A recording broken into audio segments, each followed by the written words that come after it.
तो हम लोग आज शुरू करते हैं बीटा और गामा फंक्शंस।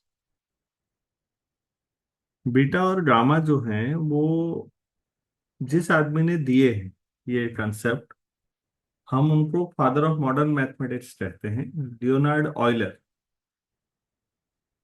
तो ऑयलर ने दो इंटीग्रल दिए, एक फर्स्ट इंटीग्रल बोलते हैं, दूसरे को सेकंड। फर्स्ट को ही हम आज बीटा कहते हैं और सेकंड को गामा। तो हम ये दो इंटीग्रल्स कैसे सॉल्व किए जाते हैं, इनके क्या यूजेज हैं, इस पे बातचीत करेंगे। तो चैप्टर की शुरुआत जो मैं करूंगा वो गामा से शुरू करूंगा। गामा ज्यादा यूजफुल है और बीटा वाले सवाल भी गामा में कन्वर्ट करके ही किए जाएंगे। तो हमारा जो सब टॉपिक है वो गामा फंक्शंस है। इसकी डेफिनेशन तो देखिए बच्चों, गामा हम लोग सिंबल ये बनाएंगे, ये कैपिटल गामा है। आप लोगों ने कैपिटल गामा कम पढ़ा होगा, स्मॉल गामा ज्यादा पढ़ा हो। जब भी आप अल्फा बीटा गामा रेज बोलते हैं, गामा रेडिएशन बोलते हैं कई जगह, तो गामा स्मॉल वाला ज्यादा लिखते हैं। हम लोग कैपिटल गामा यूज करते हैं यहाँ पर। गामा एन की वैल्यू लिखिएगा, integration 0 to ∞ e⁻⁻x x⁻n−1 dx। ये आपके पास गामा एन की वैल्यू है जो आप लोगों ने याद रखनी।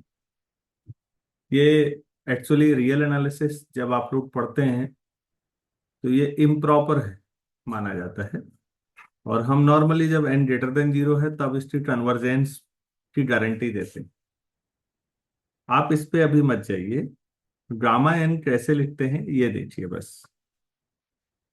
0 to ∞, डेफिनेट इंटीग्रल है e⁻⁻x x⁻n−1 dx। यहां से कुछ बहुत जरूरी रिजल्ट्स निकलते हैं। पहला, गामा वन की वैल्यू 1 होती है, ये प्रूफ करते हैं। तो दो लाइन का प्रूफ है। गामा एन आपको ऊपर लिखा हुआ है, एन की जगह 1 रख लीजिए, तो गामा 1 हो जाएगा 0 to ∞ e⁻⁻x x⁻1−1 dx। तो ऑब्वियस है 1−1 0 होगा, x⁻0 1, तो e⁻−x ओनली। और इसका integration minus times e⁻−x, limit from 0 to ∞। तो e⁻∞ -e⁻−0, इनकी वैल्यूज आप लोग जानते ही होंगे। ये 0 हो जाएगा, ये 1 हो जाएगा, तो फाइनली सॉल्व होकर +1 आ जाएगा। तो गामा 1 की वैल्यू 1 होती है, ये हमेशा याद रखिए, ये कई जगह यूज करेंगे हम इसे। यहां तक का पोर्शन जो हुआ है, अगर आप लोगों को किसी को कोई डाउट है समझने में तो बोलिएगा प्लीज, और अगर नहीं है तो फिर मैं आगे बढ़ता हूँ। ऐसा कोई प्रॉब्लम नहीं है, चलिए ठीक है। सेकंड जो इम्पोर्टेंट रिजल्ट हमारा होता है इसमें, बल्कि यही ज्यादा इम्पोर्टेंट है, गामा n+1 को हम लोग ब्रेक करते हैं n गामा n। एक ऐसे फॉर्मूले को रिकर्सिव बोलते हैं, रिकर्सन फॉर्मूले या रिकर्सिव फॉर्मूले। तो कैसे सॉल्व करें इसको, कैसे करें देखिएगा। जहां पर गामा n था वहां n+1 रख दीजिए। तो डेफिनेशन जो हमारी है उसके हिसाब से ये हो जाएगा, x⁻n होता था, n की जो n+1 -1 dx। तो बच्चों ये बन गया हमारे पास 0 to ∞ e⁻⁻x x⁻n dx। हम सॉल्व करने के लिए बाई पार्ट्स इंटीग्रेशन की मदद से करेंगे। x⁻n को फर्स्ट ले लीजिए, और e⁻⁻x को सेकेंड। तो आप लोग जानते ही होंगे कि फर्स्ट ऐसे रहेगा, सेकेंड का इंटीग्रेशन होगा तो -e⁻⁻x, limit from 0 to ∞, -0 to ∞। First का डिफरेंशिएशन होगा x⁻n का, तो n बाहर ले लेते हैं, x⁻n−1, और e⁻⁻x का इंटीग्रेशन तो ये माइनस प्लस हो जाएगा, e⁻⁻x dx। तो आप देखिए प्लीज, इसे ऐसे लिख देते हैं हम लोग। पहली टर्म जो है उसमें लिमिट जो है x की लिमिट है, तो x टेंड्स टू इंफिनिटी है, x⁻n अपॉन e⁻x। पहले माइनस हो गया तो दूसरी प्लस हो जाएगी, लिमिट x टेंड्स टू 0 है, x⁻n upon e⁻x, plus n times ये गामा n की डेफिनेशन से ये आपका गामा n बन गया है। आप ऑब्जर्व करिए इसको, ये गामा n। अब बच्चों ये जो फर्स्ट टर्म है ये इंडिटरमिनेट फॉर्म है।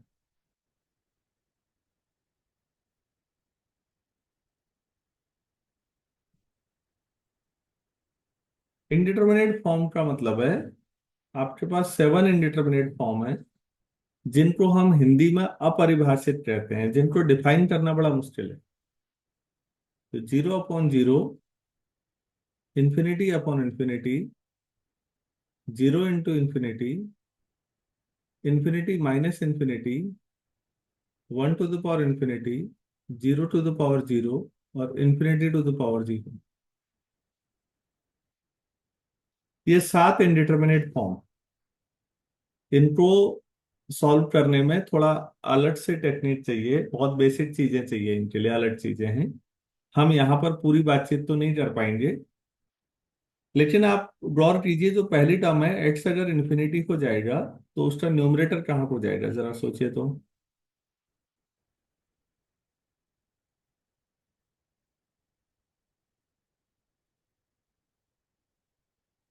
न्यूमरेटर ये वाले टर्म, x से इन्फिनिटी हो जा रहा है और उसकी पावर पॉजिटिव है, तो ये इन्फिनिटी बनेगा ऊपर वाला न्यूमरेटर, और जो डिनोमिनेटर है e⁻∞ वो भी इन्फिनिटी बनेगा। तो ये इन्फिनिटी/∞ फॉर्मेट है, तो इसलिए मैंने कहा कि ये इंडिटरमिनेट है। दूसरे में देखिए, इसमें लिमिट x टेंड्स टू 0 है, तो 0 की पावर पॉजिटिव 0 ही हुआ, और नीचे e⁻0 1, तो ये तो 0 आ जाएगा, इसमें कुछ है नहीं करने को। अब पहले वाले को कैसे सॉल्व करें इसको गौर कीजिए। नॉर्मली आप लोगों को ये देखिएगा, जब x² होता है और आप दो बार डिफरेंशिएट करते हैं तो फैक्टोरियल 2 मिल जाता है आपको। जब x³ होता है और 3 बार डिफरेंशिएशन करना होता है तो फैक्टोरियल 3 मिल जाता है। तो जब x⁻n हो और n बार डिफरेंशिएट करेंगे तो फैक्टोरियल n मिलेगा। तो मैं एल हॉस्पिटल रूल लगा हूं, और मैं इस समय मान ले रहा हूं आपके पास। हेलो।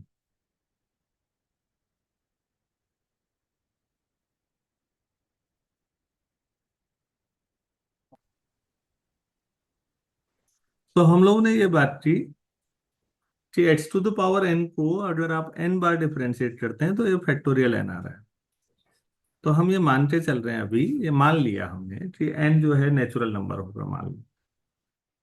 तो अगर आप ∞/∞ है, एक बार डिफरेंशिएट करेंगे बच्चों, तो n x⁻n−1 आएगा अपॉन e⁻x। लेकिन प्रॉब्लम यह है, अभी भी limit x tending to infinity है, तो ये इन्फिनिटी ही रहेगा अभी भी। ये तब तक चलेगा जब तक x नहीं हटेगा ऊपर से। देखिए नीचे से तो x कभी नहीं हटेगा, क्योंकि e⁻x का डिफरेंशिएशन तो हमेशा e⁻x है। तो अब आप n बार एल हॉस्पिटल रूल लगाएंगे तो ये फैक्टोरियल n हो जाएगा, और नीचे e⁻x, और limit extending to infinity n times में एल हॉस्पिटल।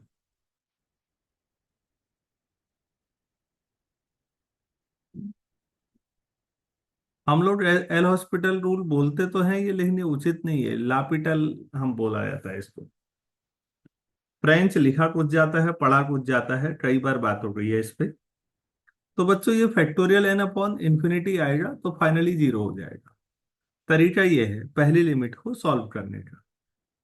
आप एक बार एल हॉस्पिटल लगाएंगे, दो बार लगाएंगे, एन बार लगाएंगे, तो एक्स टी पावर एन का डिफरेंशिएशन फैक्टोरियल एन आ जाएगा। तो ये जीरो है, तो फर्स्ट टर्म भी जीरो है, सेकंड भी जीरो है। तो थर्ड टर्म तो n n gamma n proof हो ही चुका है, फिर तो कोई दिक्कत ही नहीं है इसमें। तो हमने ये सीखा यहां से कि गामा एन प्लस वन जो आपके पास है वो एन गामा एन, ये चीज यहां से हमने सीखी। अब हमने देखो क्या सीखा, मैं फिर तीसरा पॉइंट ले रहा हूं। Gamma n plus one equal to n gamma n, ये हमने सीखा है। हम इसको ऐसे भी लिख सकते हैं, gamma n plus one upon n equal to gamma n. यहां से हम एक दो छोटे छोटे रिजल्ट्स ला सकते हैं इसमें। मैं एक आध सवाल देखता हूं। जैसे गामा माइनस हाफ की वैल्यू निकाल सकते हैं हम यहाँ से। अब आप ही लोग बताइए, गामा माइनस हाफ, एन की जो माइनस हाफ रख दीजिए,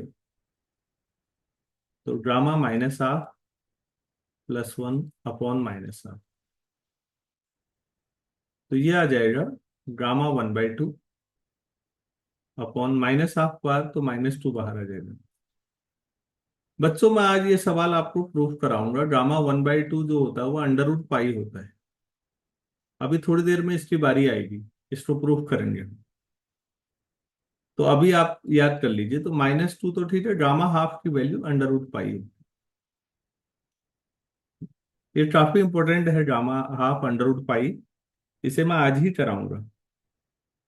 ऐसे ही अगर कभी किसी ने पूछ दिया कि gamma minus three by two कितना होता है, तो आप इसी इक्वेशन में रख लीजिए, तो आप को मिलेगा gamma minus three by two plus one upon minus three by two. तो ये वाला हो जाएगा गामा माइनस हाफ, और ये माइनस टू बाई थ्री बाहर से आ जाएगा। तो माइनस टू बाई थ्री तो ठीक है, गामा माइनस हाफ की वैल्यू आपने अभी कैलकुलेट की है, आप वो रख देंगे। तो ये प्लस में four upon three into root pi, इस तरह से आप आगे बढ़ सकते हैं। अब यहां पर अगली चीज और सीखते हैं। आपको मान लेते हैं गामा फाइव की वैल्यू पूछी जाए, तो जो सबसे इक्वेशन वन है, ये वाला पोर्शन, इसी से समझिए प्लीज, इससे काफी बढ़िया रिजल्ट मिलेगा आपको सीखने को। गामा फाइव को मैं लिख देता हूं गामा फोर प्लस वन। अब जो सबसे ऊपर मैंने एन सर्किल किया है, गामा एन प्लस वन को एन गामा एन लिखते हैं, तो इसे कितना लिखेंगे, फोर गामा फोर। हम इसको फिर ब्रेक करते हैं, फोर को थ्री प्लस वन, तो इसी फॉर्मूले से अभी हो जाएगा थ्री गामा थ्री। तो फोर इंटू थ्री तो ठीक है, थ्री को टू प्लस वन लिख सकते हैं, तो ये हो जाएगा four into three into two gamma two. और हम इसे लिख सकते हैं four into three into two, two को वन प्लस वन, तो ये हो जाएगा four into three into two into one gamma one. और थोड़ी देर पहले हमने गामा वन की वैल्यू निकाली है, कितनी है गामा वन की वैल्यू,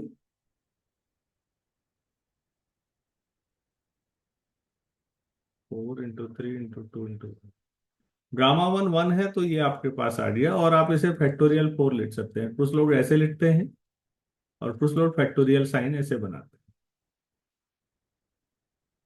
तो गामा फाइव जो है वो फोर का फैक्टोरियल हो रहा है, मतलब एक कम का। तो इस हिसाब से आप ये बताइएगा कि गामा एन प्लस वन क्या होगा फिर, अगर एन नेचुरल नंबर है। तो नेचुरल नंबर है, तो ये n फैक्टोरियल हो जाएगा। यहीं पर आप इसे जीरो भी ले सकते हैं। अगर n जीरो हो जाएगा तो गामा वन फैक्टोरियल जीरो होगा, और गामा वन आप जानते हैं वन होता है। तो यहां से साबित हुआ कि जीरो फैक्टोरियल वन कैसे होता है। यह आप लोगों ने क्लास 11th लेवल में पढ़ा होता है कि जीरो फैक्टोरियल वन ले लो, वन फैक्टोरियल भी वन ही है, जीरो फैक्टोरियल भी वन ही है। तो वो आता कैसे है, ये थोड़ा सा उस समय रहता है डाउट। तो उम्मीद है आप लोगों को समझ में आया होगा कि ये कैसे आया। अच्छा, अरुण और क्या बताया था कल, याद है आपको? कोई क्वेश्चन कराया? हाँ, मुझे एक याद आ गया कि गामा फंक्शन हमने पढ़ तो लिया, लेकिन अब इसका इमीडिएट फायदा बताइए कोई। तो देखिए प्लीज, अगर मैं आपसे कहूं कि zero to infinity e to the power minus x x to the power four d x, suppose ये लिखा हुआ है, तो जो ट्वेल्थ क्लास में हमारी नॉलेज है वो ये कहती है कि इसको फर्स्ट मानिए और इसे सेकंड, और बाई पार्ट्स इंटीग्रेशन करिए, और ये लंबा जाएगा, ये चार बार जब डिफरेंशिएट करते जाएंगे तब एक्स हटेगा, तो पांचवी बार में आंसर आएगा। ऑयलर ने कहा कि इतना ड्रामा करने की जरूरत नहीं है, ये एक ही लाइन में सॉल्व हो जाएगा। आप इसे फाइव माइनस वन लिख लीजिए, और अब जो डेफिनेशन मैंने लिखाई है आपको गामा एन की, zero to infinity e to the power minus x x to the power n minus one d x, तो आप उससे कंपेयर करके मुझे बताइए कि ये कितने का गामा हो रहा है।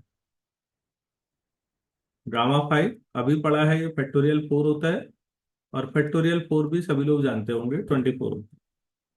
तो ये सवाल ओरली हो गया, कुछ करने की जरूरत ही नहीं पड़ी। ये शुरुआती पावर है हमारी, जिससे हम सीख सकते हैं अच्छा गामा का ये फायदा हुआ। तो आप लोग अगर आप लोगों से पूछूं कि zero to infinity e to the power minus x, जैसे यही सवाल है खाली, आप इसे दोनों तरह से कर सकते हो। एक तो e to the power minus x को इंटीग्रेट कर सकते हो, दूसरा आप इसे x t power one minus one लिख सकते हैं। देखिए, आप बता सकते हैं ये कितना हुआ। डेफिनेशन से देखो, ऊपर कंपेयर करो।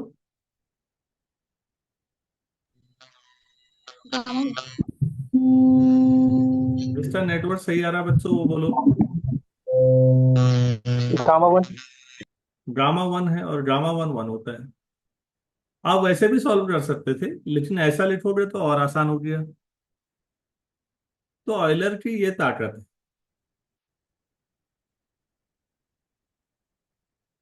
Zero to infinity e to the power minus x x to the power 2024 dx। आप लोग सोच सकते हैं क्या लिखना चाहिए हमें?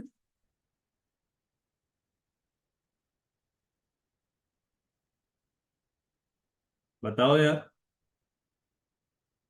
इसको क्या टू लिख, थाउजेंड 2025 माइनस वन, तो ये क्या हो जाएगा, गामा 2025। तो फैक्टोरियल में कितना हो जाएगा भाई? इतना ही आंसर आएगा, हो गया। फैक्टोरियल का ये साइन से आप कंफर्टेबल हो तो ठीक, नहीं हो तो ऐसे लिख लो यार। तो ये आपके पास किसी कंपटीशन में अगर किसी एग्जाम में आता है तो आप डायरेक्टली लिख सकते हो कि भाई इतना होगा। उम्मीद है मैं यहां तक समझा पा रहा हूँ।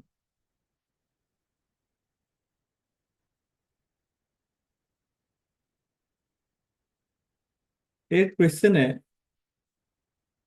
प्रूफ करना है zero to infinity e to the power minus z x x to the power n minus one d x equal to gamma n upon z to the power n, इसका प्रूफ करते हैं। आप लोग ग्रामर की definition ध्यान से याद कीजिएगा। कई बच्चे पूछते हैं कि सर जब ग्रामर के क्वेश्चन सॉल्व करते हैं तो अप्रोच क्या होनी चाहिए। अच्छा सवाल है, अप्रोच क्या होनी चाहिए। कई लोग तो पूछते भी नहीं है। तो मैं थोड़ा अप्रोच पे आपको बता दूं क्या अप्रोच होनी चाहिए। अप्रोच है बच्चों, बस इसको देखो, जिसको मैंने गोल घेरे में रखा है, e to the power minus x. ये आपका उद्देश्य होना चाहिए कि ये बनाना है। ई की पावर में एक ही टर्म, माइनस टाइम्स एक्स, बस। हमारे पास यहाँ पर क्वेश्चन में दो टर्म है, जेड एक्स। तो हम ऐसा करेंगे कि जेड एक्स को कुछ मान लेंगे, सपोज टी मान लिया। तो z d x equal to d t. तो जो इंटीग्रल है हमारे पास वो क्या बन जाएगा देखिएगा। Limit x T, limit zero और इन्फिनिटी रखोगे तो टी भी जीरो और इन्फिनिटी रहेगा।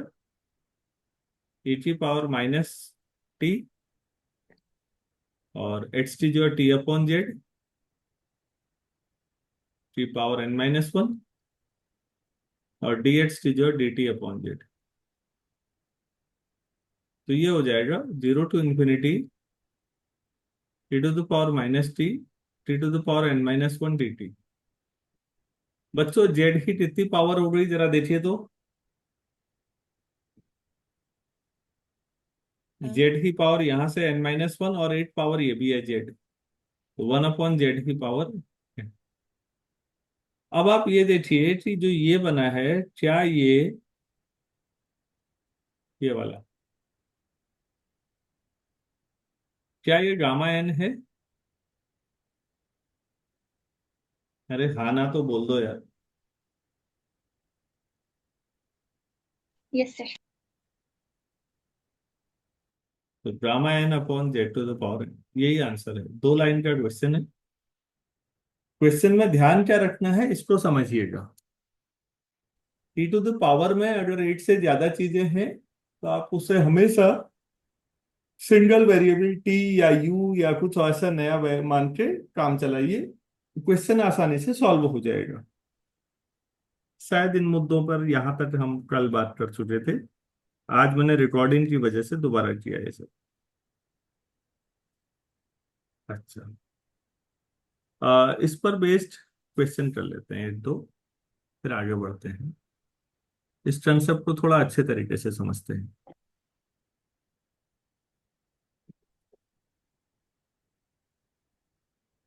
क्वेश्चन है zero to infinity x square into e to the power minus x square d x. इसको सॉल्व करना है। तो आपको तो ये पता है कि ई की पावर में माइनस एक्स या माइनस टी टाइप का कुछ होना चाहिए। ये तो एक्स स्क्वायर है, तो यहीं से हिंट मिल जाता है कि एक्स स्क्वायर को आप क्या ले लें, टी। लेकिन जब आपने एक्स स्क्वायर को टी ले लिया तो ये ध्यान में रखने लायक बात है कि एक्स क्या होना चाहिए, टी की power one by two, under root t. तो फिर डी एक्स क्या होगा, वन बाई टू टी की power minus half d t. तो अब इंटीग्रल क्या बन जाएगा, एक्स टी जो जीरो रखो तो टी जीरो ही मिलेगा इस वाले में। एक्स टी जो इन्फिनिटी रखो तो टी भी इन्फिनिटी रहेगा। एक्स स्क्वायर को आपने टी लिया है तो ये टी हो गया, ई की पावर माइनस टी, और डी एक्स टी जो हाफ टी की power minus half d t. तो यहां पर अब हाफ तो बाहर आ गया, जीरो टू इंफिनिटी ई की पावर माइनस टी की पावर हाफ टी टी, ऐसा है।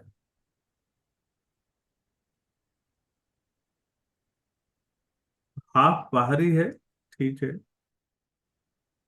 ई की पावर माइनस टी, क्या मैं इसे ऐसे लिख सकता हूँ, three by two minus one d T.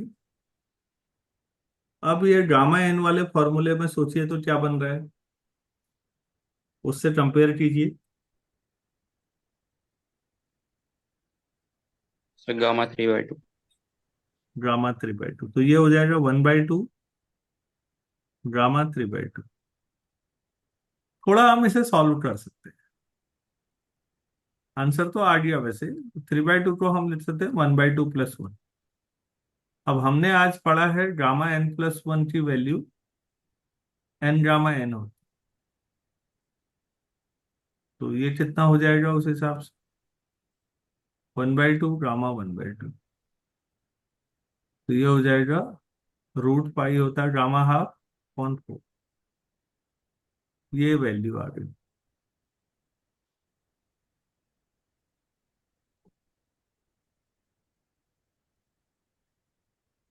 आप लोगों को यह समझने में कोई दिक्कत आई हो तो बोलिएगा कि हमें कोई प्रॉब्लम है या नहीं समझ में आया। किसी को कोई प्रॉब्लम नहीं है? चलिए बढ़िया। तो फिर यहाँ पर हम लोग एक क्वेश्चन और कर सकते हैं।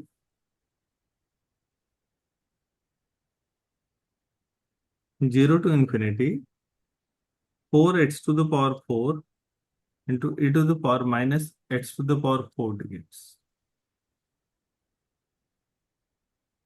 इसकी वैल्यू मैं चाहूंगा आप लोग बताएं।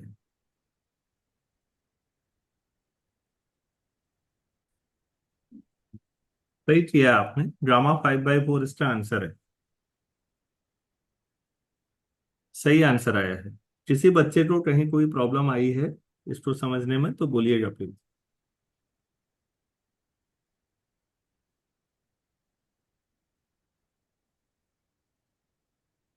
किसी को कोई प्रॉब्लम नहीं आई है?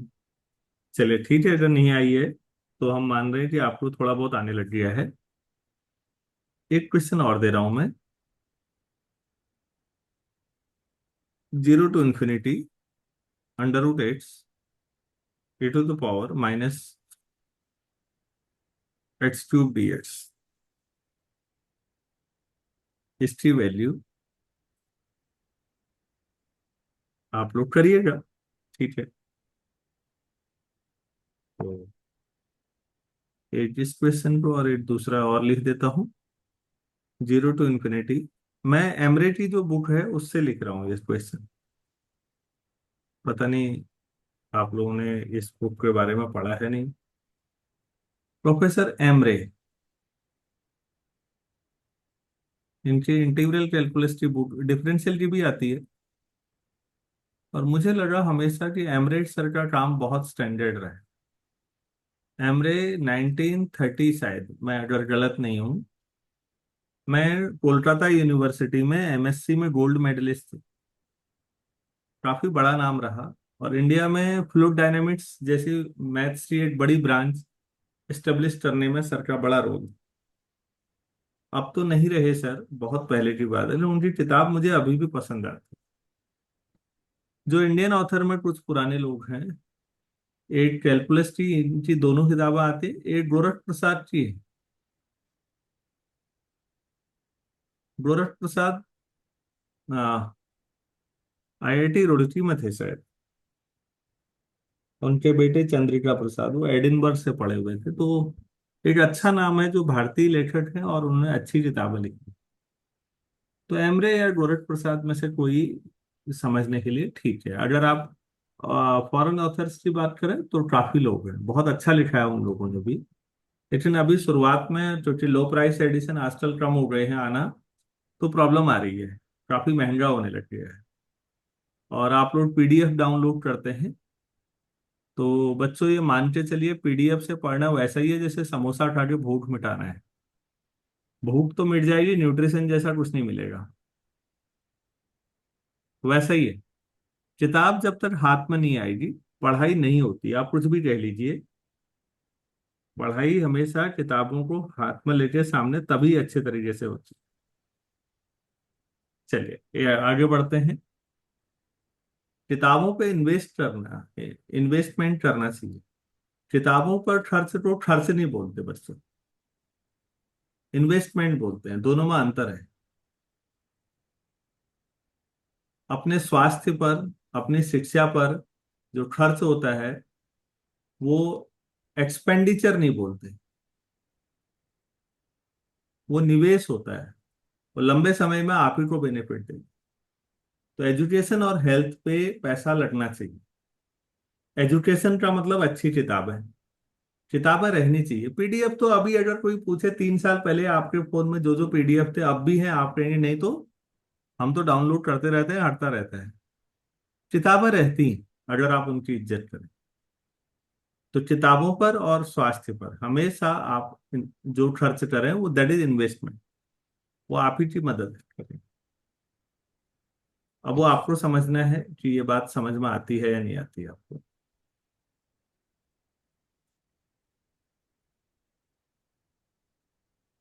देखिए मैं एक सवाल ले रहा हूं और बड़ा शानदार क्वेश्चन है। 0 to 1 log 1/8 to the power n-1 dx, इसकी वैल्यू गामा एन होती है। इसका मतलब है गामा एन ऐसे भी डिफाइन किया जा सकता है। तो अब हमें कैसे पता लगेगा, हमने तो गामा एन दूसरा ही पढ़ा हुआ है। तो चलिए हम उस पर बात करते हैं। हम इसको आई मान लेते हैं, इस इंटीग्रल को, that I equal to 0 to 1 log 1/x whole to the power n-1 dx। ये है आपका। सपोज log 1/x को हम t मान, बेस ई है। जब कुछ ना लिखा हो तो log का बेस ई ही माना जाएगा। तो ध्यान दीजिएगा, log ऑफ एक्स बेस ई को कई किताबों में ऐसा लिखा हुआ मिलता है, ln x। ln x का मतलब होता है नेचुरल लॉग ऑफ एक्स। तो कई बुक्स में ln x लिखा मिलेगा, और ln x गलत नहीं लिखा हुआ है, उसका मतलब नेचुरल लॉग ऑफ एक्स।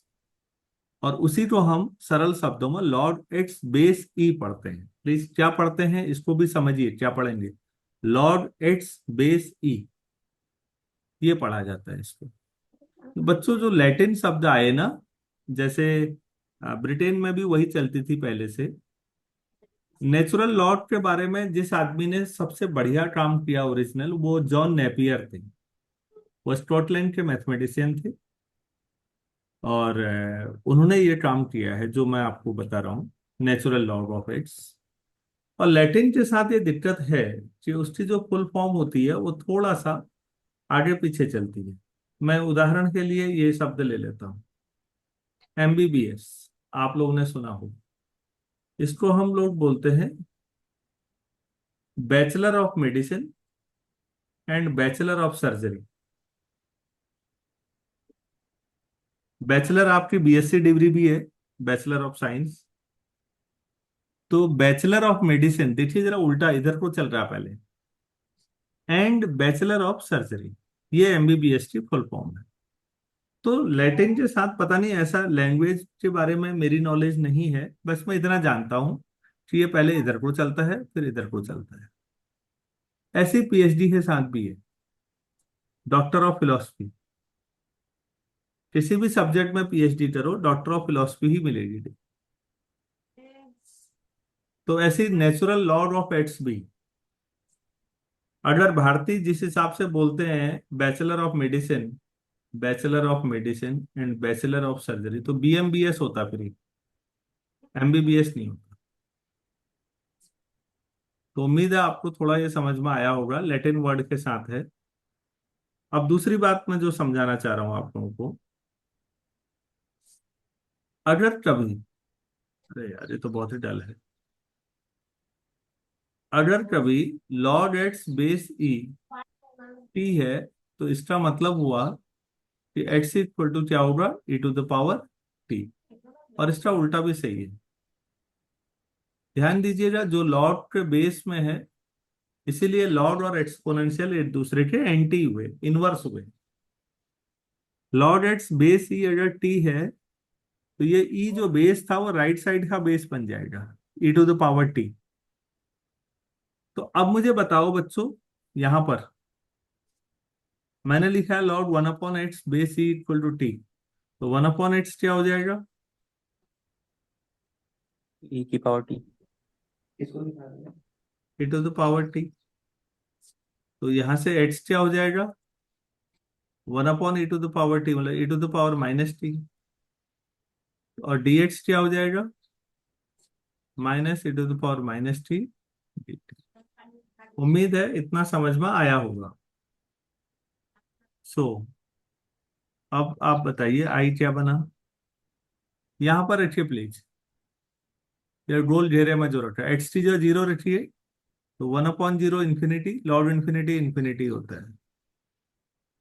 और एक्स टी जो वन रखिए, लॉग वन जीरो होता है। लॉग 1/x को आपने टी लिया है, तो टी की पावर n-1 हो गया। और डी एक्स से आपने यहां से उठाना है, -e to the power dt। Minus जो है वो लिमिट को इंटरचेंज करने में मदद करेगा, तो लिमिट हो जाएगी 0 से infinity, e to the power t to the power n-1 dt। तो ये तो वही है जिसको हम जानते हैं पहले से, गामा एन। ये इंटीग्रल भी आई है, इक्वेशन वन भी आई था, इसका मतलब दोनों बराबर है। तो 0 से 1 तक लॉग 1/x की पावर n-1 dx भी गामा एन ही होता है, हमने ये सीखा इस। अरे भाई इतना क्लियर हो पाया नहीं हुआ? यस सर, हो गया। अच्छा, चलो ठीक है। एक और लेते हैं क्वेश्चन, क्योंकि मैं मानते चल रहा हूँ कि वो आपके लिए टफ पड़ेगा। 0 से इंफिनिटी तक x to the power c/c to the power x dx equal to gamma c+1 upon log c की पावर c+1।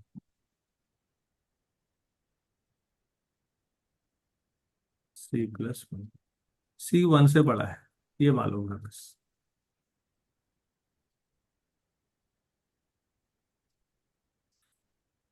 तो हम क्या करते हैं देखिए, इसमें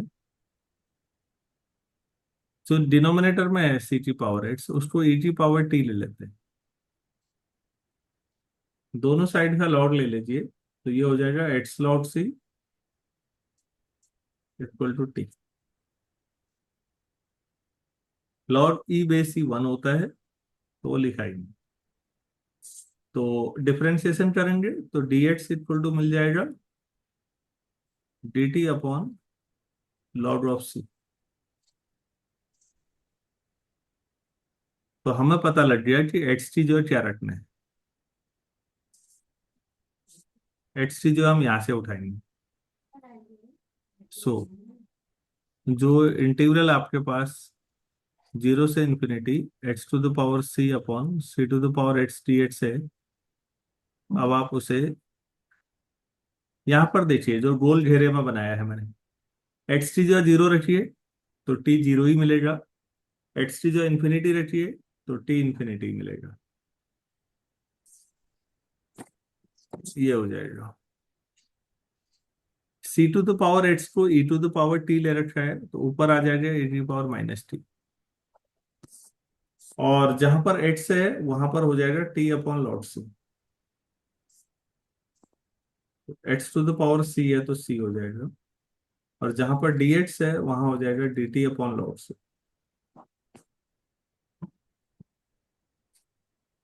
ये तो बच्चों इसे देखिए, लॉट सी की पावर c तो 8 तो यहां से मिला है ना, और 8 लॉट सी है, तो बाहर आके लॉट सी की जो टोटल पावर हो जाएंगी वो c+1 हो जाएगी। अब अंदर क्या बचा? e⁻t और t⁻c। तो मैं उसे ऐसे लिख देता हूँ c+1 - 1। तो अब c+1 को n समझ लो, तो ये गामा n है, मतलब n लिख दिया मैंने, sorry, c+1 upon lot see सी पावर सी प्लस। तो हमने गामा में कन्वर्ट कर दिया है। उटपटांग सवाल था थोड़ा सा। आप लोगों को कहीं प्रॉब्लम आई हो, नहीं समझ में आ रहा हो, तो आप बता सकते हैं कि ये दिक्कत हुई समझने में।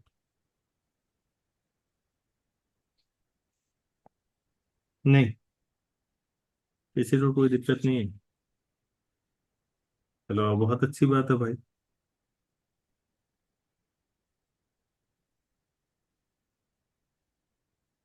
आगे बढ़ते हैं फिर। एक काफी इंपॉर्टेंट सवाल मैं शुरू से कह रहा हूं, अभी तक कराया नहीं है, अब कर लेते हैं। प्रूव दैट, कौन सा कोई बता सकते हैं? गामा हाफ की वैल्यू रूट पर। हाँ, इसको कर। ये अच्छे सवालों में से है, बहुत सारी जो वाइबा में पूछ लिया जाता है कि आपको मालूम है, तो लोगों को याद तो रहती है वैल्यू। तो फिर ये होता है कि अच्छा, कैसे आया ये। चलिए देखते हैं। सिंस गामा एन कितना हुआ बच्चों by definition? 0 to infinity e to the power -x to the power n-1 dx। ठीक है। सो गामा हाफ कितना होगा फिर? e to the power -x to the power ½ dx। तो 0 to infinity e to the power -x और x to the power ½ dx। अब थोड़ा सा सब्स्टिट्यूशन करना है। Let x equal to t square, तो dx इक्वल टू हो जाएगा 2t dt। तो यहां से गामा हाफ की वैल्यू आ जाएगी, लिमिट में तो कोई फर्क नहीं पड़ेगा, 0 to infinity e to the power t² और एक्स टी जो टी स्क्वायर है की पावर -½ और dx टी जो 2t dt। टू तो चलो बाहर आ जाएगा, e to the power -t² dt। आप लोग थोड़ा सोच के बताइए, मैंने सही लिखा या गलत हो गया है? सही है। हम्म।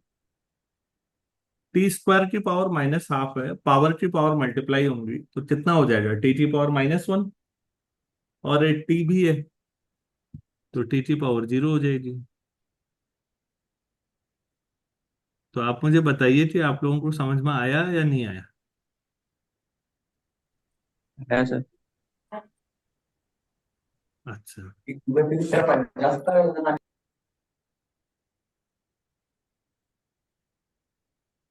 तो फिर ये हमारे पास हो गया। अब मैं नए पेज में करना चाह रहा हूँ अब।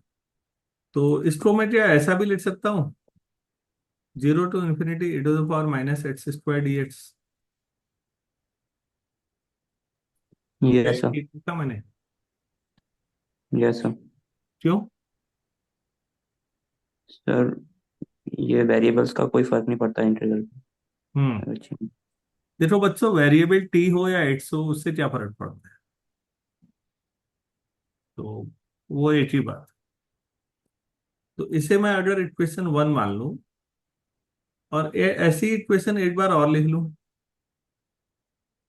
2 time 0 to infinity e to the power -y² dy। मेरे ख्याल से आप कन्विंस होंगे कि अभी भी कोई फर्क नहीं पड़ता। ठीक है, यहां से अब खेल शुरू होता है। हम दोनों इक्वेशंस को मल्टीप्लाई कर दो, इक्वेशन 1 भी इक्वेशन 2 भी। आप लोग अपने नोट्स में लिख लीजिएगा, मल्टीप्लाइंग इक्वेशन 1 एंड 2। तो भाई बताओ क्या आया? गामा हाफ मल्टीप्लाई होंगे तो गामा हाफ का होल स्क्वायर। यहाँ double integration 0 to infinity e to the power -x² e to the power minus y square d x t y. ठीक हो गया। तो इंटीग्रेशन तो रहेगा ऐसे ही, e to the power minus x square plus y square. ये double integration में पहुंच गए हम। ये हमें सॉल्व करना है गामा हाफ का इसको। तो अब हमें क्या करना चाहिए, देखिए प्लीज, हम इसको पोलर कोऑर्डिनेट्स में चेंज करते हैं। Let x equal to r cos theta, y equal to r sine theta. तो यहां से जहां पर x square plus y square होगा वहां आर स्क्वायर आ जाएगा। ये तो समझ में आ ही रहा होगा हम्म। बच्चों, ये समझ में आता होगा आप लोगों को कि डी एक्स डी वाई जहां होगा पोलर में, वहां D R into are d theta आएगा। पोलर कोऑर्डिनेट जिन्होंने कोई पढ़े हैं वो जानते होंगे कि अगर ये डेल्टा आर है और ये डेल्टा थीटा है, ये आर है, तो ये वाला जो आर्क होता था ये वाला है, ये होता था आर डेल्टा थीटा, अगर याद आ रहा हो। तो पोलर कोऑर्डिनेट में एक साइड डेल्टा आर, एक साइड आर डेल्टा। तो हम ऐसा करेंगे। अब आप ये देखिए प्लीज, एक्स कोऑर्डिनेट कहां से कहां तक जा रहा है? X varies from 0 two plus infinity. इसका मतलब एक्स कोऑर्डिनेट फर्स्ट क्वाड्रेंट में है या नहीं? Yes sir. अच्छा, y varies from 0 to infinity, तो वाई भी दोनों फर्स्ट क्वाड्रेंट में आएंगे या नहीं आएंगे? एक्स और वाई दोनों पॉजिटिव तो बच्चों इसी जोन में हो सकता है, इधर को एक्स इधर को वाई। अब इस फर्स्ट क्वाड्रेंट में आप कहीं भी चलते रहो, जितना आगे जा सकते हो। एक्स भी हो सकता है 0 से इनफाइनाइट तक चले जाए और वाई भी 0 से इनफाइनाइट तक। जब एक्स और वाई दोनों 0 से इनफाइनाइट तक जाएंगे तो आप केवल फर्स्ट क्वाड्रेंट में रहेंगे या नहीं रहेंगे, ये समझ में आया? Yes sir. अगर ये आया तो आप पोलर में सोचो, आर और थीटा में ले रहे हैं हम। तो फर्स्ट क्वाड्रेंट में रेडियस वेक्टर तो कहीं भी जा सकता है, कितनी भी दूर। तो आर तो 0 से इंफिनिटी रहेगा, लेकिन जो थीटा होगा वो 0 से पाई बाई 2 रहेगा फिर फर्स्ट क्वाड्रेंट में। Theta vectorial angle. So r varies from 0 to infinity, theta varies from 0 to pi by 2। क्या सभी बच्चों को ये लाइन समझ में आई नहीं आई, ये बताओ। समझना इतना ही था बच्चों, अब तो कैलकुलेशन है इसके बाद तो। Yes sir. बाकी लोगों को भी क्लियर है? यस। अच्छा, तो अब आप इक्वेशन 3 में चले जाओ दोबारा। मैं अगले पेज में लिख रहा हूं अब।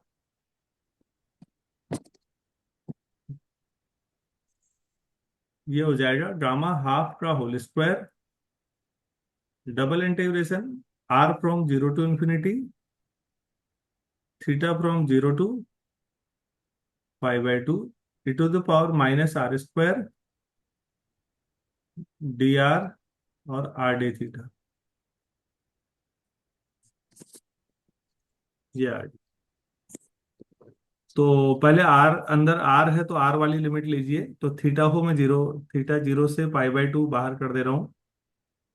पहले मैं इसको सॉल्व कर रहा हूँ। जो अगला चैप्टर है वो ज्यादा अच्छा समझाएगा कि डबल इंटीग्रेशन कैसे सॉल्व होते हैं।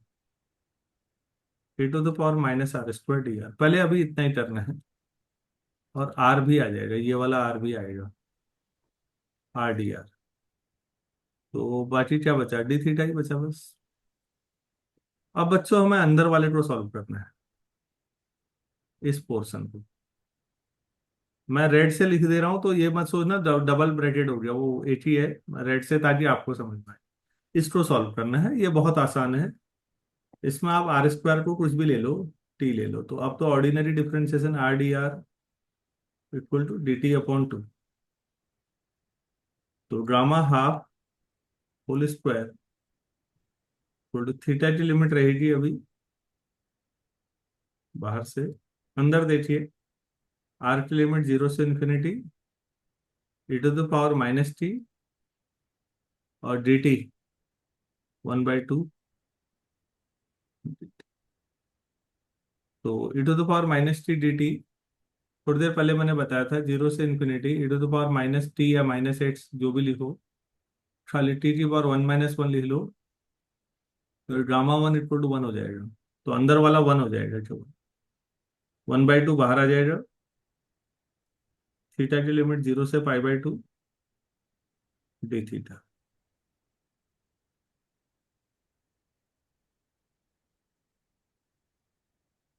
कोई मिस्टेक हो रही है जी?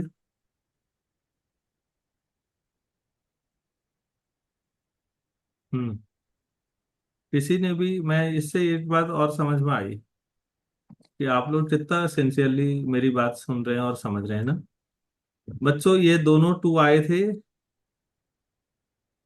अब जब दोनों मल्टीप्लाई होंगे तो बाहर से क्या आना चाहिए राइट साइड में? फोर। तुम्हारे तो बोलने की स्थिति नहीं है। राइट साइड में इक्वेशन 1 और 2 में, दोनों में 2 और 2 है, तो मल्टीप्लाई करने पे क्या आएगा राइट साइड में करो? सर 4। हाँ, तो वो तो लिखा ही नहीं था। ठीक है, मेरी तो गलती है ही, लेकिन आप लोग भी तो लिख ही रहे होंगे। अब इस 4 की वजह से यहाँ पर 4 चल रहा होगा, मैं वही सोच रहा था कि क्या हो गया।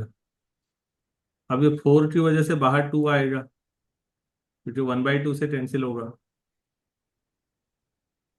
तो 2 तो ठीक है, ये π/2 आ गया, तो पाई आ गया। तो ड्रामा हाफ का स्क्वायर जो है पाई है, तो ड्रामा हाफ कितना होगा? √पाई।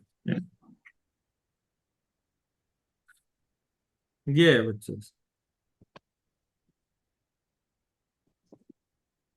तो ड्रामा हाफ √पाई कैसे होता है, इसीलिए मैं शुरू में नहीं समझा रहा था, मैंने ऐसे समझा।